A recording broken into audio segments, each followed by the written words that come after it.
When my daughter was 10, she went through a phase of dabbing. Now, dabbing was this thing that kids did to show how cool they were when they achieved some kind of awesome result. So, for example, they might shoot a hoop in basketball and do a dab. Or they might flip that bottle. Do you remember that? Flipping the bottle with the water in it for the millionth time, waiting for it to land the right way up. And if they got it, they would do a dab. And what I learnt about dabbing is that it's very cool for a 10-year-old. And it is very uncool for a parent. Do I have any other uncool parents in the room, please? Thank you. Thank you. Thank you. I'm not alone. Okay. So we learned that it's very cool if you're a kid and it's not cool if you are the parent. Now, I find that fascinating. It's the same behaviours, right? I mean, what is a dab? In fact, let me ask you, does anyone know what a dab is? Can you show me? I'm the one with the microphone. I know you know how to do it. Show me, show me, show me.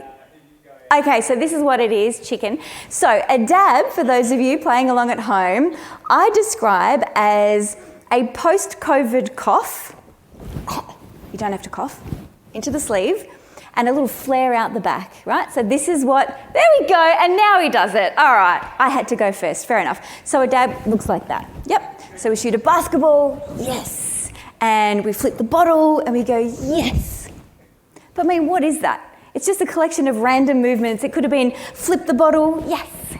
Shoot the basketball, yes. Right? It's just random behaviours.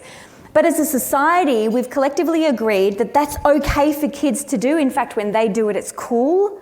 But when parents do it, because they're supposed to be acting like parents, not acting like something they're not, it's not cool when they do it. And this is what's going on for women in the workplace. Women and men have been socialised to behave in certain ways in the workplace. We have certain assumptions and expectations about how they will behave at work. And so women find themselves in the ladylike box. They've been socialised and conditioned through society to be good girls, to be team players, to be supportive, to be nurturing, to be humble, to be helpful. These are all great things and we need these in the workplace, but we expect them from women. But the problem with being in the ladylike box is it's quite invisible when it comes to leadership. We don't associate them right now with leadership characteristics. And so we give women feedback that if they want to progress in the company, they need to act like a leader. They need to be more authoritative. They need to speak up and use their voice. But then we penalise them because they move outside of the ladylike box and into the leadership box. And the problem with that is we have an association at an unconscious level with what we expect from people in the leadership box. And this is a hang-up from days gone by. You see, back in the day, work was a game invented by men for men because there just weren't women in the field. Women weren't playing the game. They were at home. That's what they were supposed to do. But we've inherited the systems and the structures and the expectations of who is supposed to be playing this game and what winning looks like or what good looks like. And so we've got this unconscious collapsing of leader-like fitting into what masculine behaviours are expected.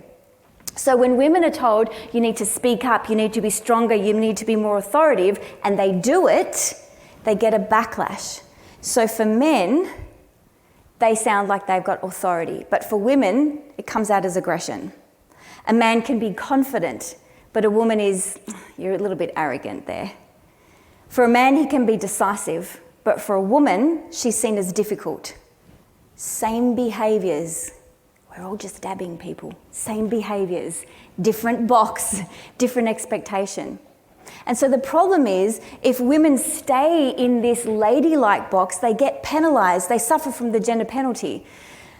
And some of that is things like, we know that if we have men and women in mixed gender conversations, so meetings in the workplace, men tend to dominate conversations 70% of the time, which means if you say to a woman, just speak up, just use your voice, just share your opinion, chances are, and this is what the research shows, she's going to be cut off, ignored, spoken over. She won't have the space to speak. We can't just keep telling women to do more of these things and not having society accept them from her. Dabbing doesn't look good on you, darling. We also know that women are more likely to be volunteered to do office housework. 40% more likely to do office housework. What's office housework? Office housework would be those birthday cards that need to be organised and sent around the room, the office team outing that needs to be organised, the getting the coffees, the taking the minutes, all the stuff that is not part of the real work, but it's part of the fabric of work. Women get volunteered to do this work because they're good team players.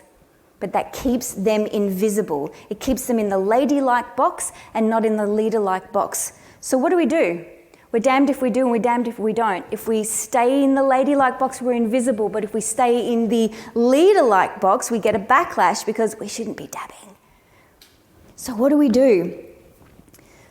So for women, I want to say you don't have to change who you are. You don't have to become someone you're not. What you're doing is working. Tons of research suggests that the natural leadership styles of women works. It's just that we need to learn to see those behaviours differently. And I'm here to suggest I don't want men and women to change who they are, but we need to change the expectation of what good looks like, whether it be leadership or success in the workplace or success in life. I want to expand the leader-like box to encompass all the genders, from male, all the gender identities right through to female. Let's expand that box. So this is not just about, competition. It's about collaboration. This is not just about conquering, it's about care. It's not just about hubris, it's about humility. We have to expand our identification of what works to encompass all the styles that we have, men and women, everyone included. So what do? 3 hot tips. You know I love my 3 hot tips. 3 hot tips. Number 1, my message to women is keep doing what you're doing. Stay true to being you. Don't change who you are to become someone you're not, because it will always fall flat. But do arm yourself with the idea that work is a game and it's to be played, and there are rules happening that you may not know about.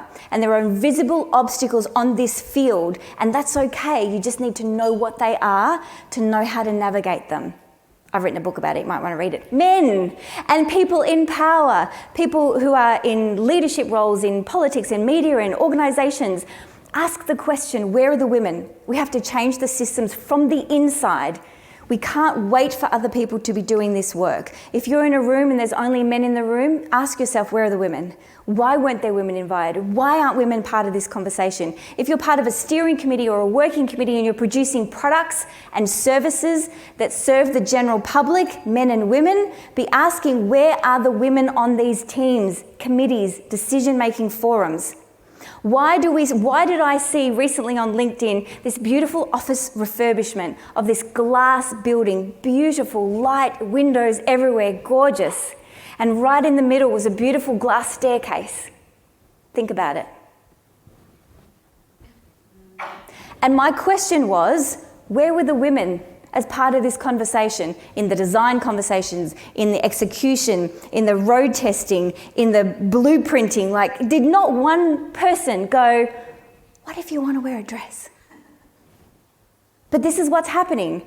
The services and the products and the things that we are consuming as individuals are not being road tested for all of us, by all of us. We need men and women together to make this stuff work. And my third point is start today. Don't wait to be put on a program from your work. Don't wait to be for your organisation to put quotas in place. Don't wait for some outside force to do the right thing. If you're not sure what's going on, you're not sure what all the fuss is about, ask somebody. Ask a woman, she'll tell you. She knows all about it. She lives it every day. Get curious. Read books. The gender penalty. I'm just saying, I'm only going to do it one more time. The gender penalty. You can read books. You can listen to podcasts. Talk to people. Get curious and arm yourself with what's really going on in the world, because we do not have time to waste. I don't know about you, but I think dabbing should be something everyone can enjoy. Thank you.